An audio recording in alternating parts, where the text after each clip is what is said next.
en tentant d'éviter l'écueil d'une analyse réactionnaire et stérile qui se bornerait à dire « c'était mieux avant », nous chercherons à voir de quelle manière la communication suscite de nouveaux problèmes éthiques et sociaux.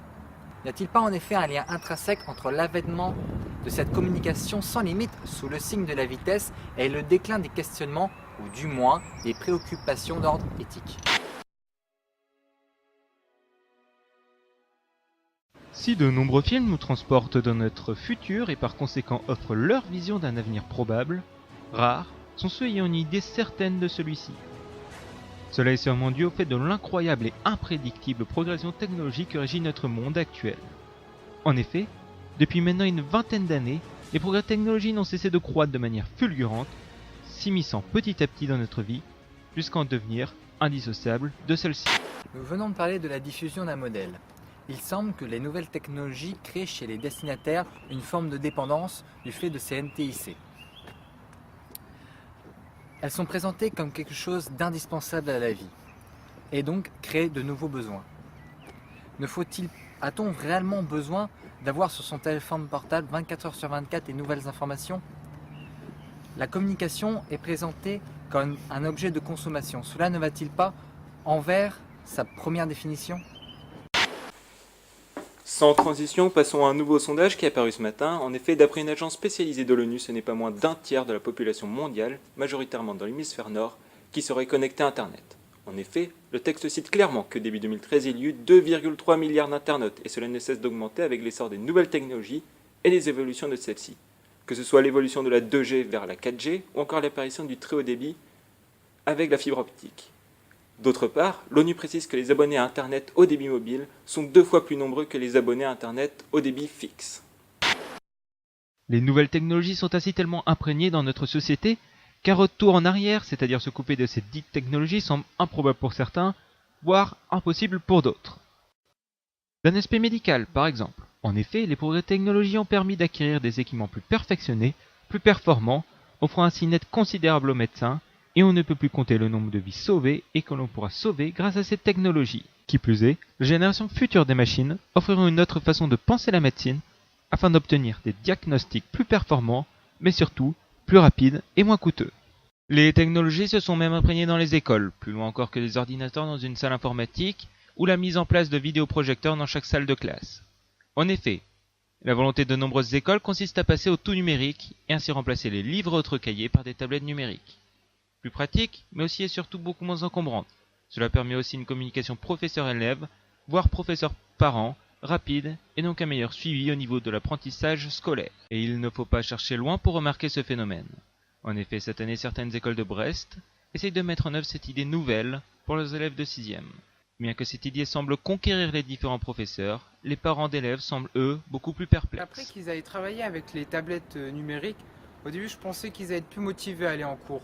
Mais après, je me suis tout bien réfléchi, je me suis dit aussi que peut-être ça pouvait amener des conflits entre les enfants pour avoir la tablette de son camarade. Et ils peuvent devenir addicts aussi à ça, à faire passer d'abord la tablette avant leur cours. Et à la télé, on entend aussi beaucoup de rumeurs comme quoi les ondes Wi-Fi en fait sont dangereuses pour la santé. Et cela m'inquiète aussi. Et c'est comme cela dans les entreprises et autres sociétés actuelles, où le virtuel est préféré à la communication physique.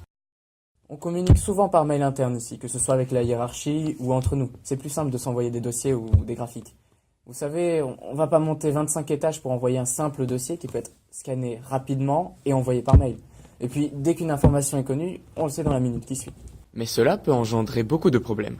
Premièrement, différentes addictions au travail, encore plus soutenues qu'avec seul un téléphone portable. Que ce soit avec les smartphones, les tablettes ou encore les ordinateurs, la société moderne ne permet pas de décrocher de son travail car en un clic, en un toucher, on peut visionner l'avancée de son travail directement de chez soi. Donc il est clair que nous pourrions nous demander si cela nous affecte ou non. C'est ainsi qu'avec des collègues du CNRS, nous avons mesuré l'exposition maximale d'un téléphone portable. Le résultat est ainsi de l'ordre de 1 watt par kilo, alors que la norme est, elle, fixée à 2 watts par kilo. Donc allez, admettons qu'on nous trouvions à 300 mètres d'une antenne relais, avec des ondes de 2G par exemple. Eh bien l'exposition est alors de 8 microwatts par kilo, soit 10 000 fois en dessous de la norme, qui est, elle, fixée à 0,8 watts par kilo, pour ce type d'onde bien sûr. Il est donc avéré que les ondes ne nous affectent en rien. Quelles sont alors vos revendications et vos propositions pour ces nouvelles ondes ? Oui, il faut en effet mettre en place de nouvelles normes pour les ondes de type 4G par exemple. Il est à noter que le Parlement européen, en 2009, avait par ailleurs considéré que la technologie des appareils sans fil pouvait avoir des effets néfastes sur la santé humaine. Je comprends, mais alors quelles sont vos propositions? Il faut rapidement se mettre en place pour se conformer au niveau européen. Une telle préoccupation a d'ailleurs été relayée par la PCE. L'Agence parlementaire du Conseil de l'Europe. Oui, en effet. Elle a adopté une résolution visant à instituer un seuil maximal d'exposition ne dépassant pas 0,6 volts par mètre et de ramener ce seuil à 0,2 volts par mètre. Notre but est d'alors se conformer à cette nouvelle norme et c'est ainsi que des projets de loi seront effectués.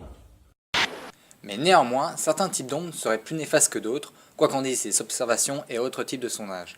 Une loi qui serait dite alors universelle n'est pas permise. Par exemple, les ondes Wi-Fi, que l'on utilise souvent, sont très courtes et pénètrent peu dans l'organisme. En effet, elles sont absorbées par des couches superficielles de la peau, celles-ci qui sont alors gorgées d'eau et qui sont prioritairement agitées par l'énergie rayonnée. Mais il est vrai que certains de mes confrères scientifiques ont réalisé des expériences sur des rats exposés à des rayonnements électromagnétiques aux fréquences qui sont assez proches de celles du Wi-Fi et qui ont pu constater de nombreux phénomènes. Ainsi, ils ont pu montrer des risques qui incluent l'altération du tissu nerveux, l'apparition des protéines de stress, avec une modification de l'activité hormonale. Des problèmes de concentration et de mémoire sont aussi constatés, hélas. Ainsi, de nouvelles réglementations sont nécessaires pour la mise en place de ces ondes dans les lieux publics. Il nous faut un nouveau cadre juridique pour la surveillance des effets des ondes électromagnétiques. Que proposez-vous? Nous pourrons tout d'abord citer l'article L 1333-21 qui donne le droit aux représentants de l'État d'ordonner la réalisation de mesures de champ électromagnétique pour voir si celle-ci est conforme à la loi en vigueur. Nous avons alors rédigé un texte avec les dispositions suivantes. Modification des seuils d'exposition du public aux ondes électromagnétiques à 0,6 volts par mètre. Interdiction du Wi-Fi dans les structures d'accueil de la petite enfance. Installation de connexions filaires dans les établissements scolaires et tout autre établissement recevant du public.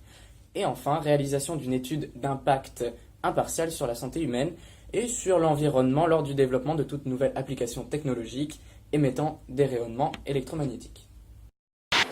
Nous pouvons déceler un grand pouvoir pour ceux qui utilisent ces outils de communication, la manipulation.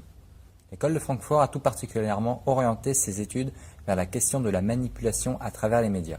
Selon Théodore Adorno, même la soi-disant démocratisation de la culture ne serait rien d'autre qu'une gigantesque mystification des masses par ceux qui en ont la maîtrise. En cela, les nouvelles technologies de l'information et de la communication ne feraient qu'augmenter les risques déjà présents. Ainsi donc, nous avons parfois affaire à une fausse forme de communication. La transmission est truquée. Les interviews, par exemple, sont entièrement préparées.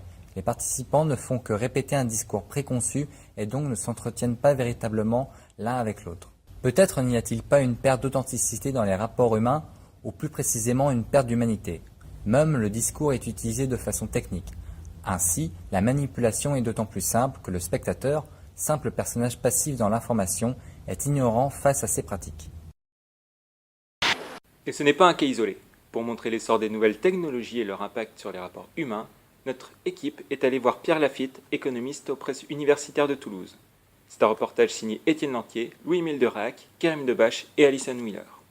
Le nombre d'abonnements au cellulaire mobile a littéralement explosé ces dernières années, avec une croissance de plus de 60 millions d'abonnements dans le monde l'an passé. À ce jour, nous comptons plus de 6 milliards d'abonnements dans le monde, ce qui représente près de 85% de la population mondiale. En France, ce n'est pas moins de 77% des foyers qui sont désormais équipés d'un ordinateur et 18% d'une tablette tactile. En un an seulement, la tablette a d'ailleurs séduit 2,9 millions de nouveaux foyers. Et ceci devrait encore progresser dans les mois et années à venir.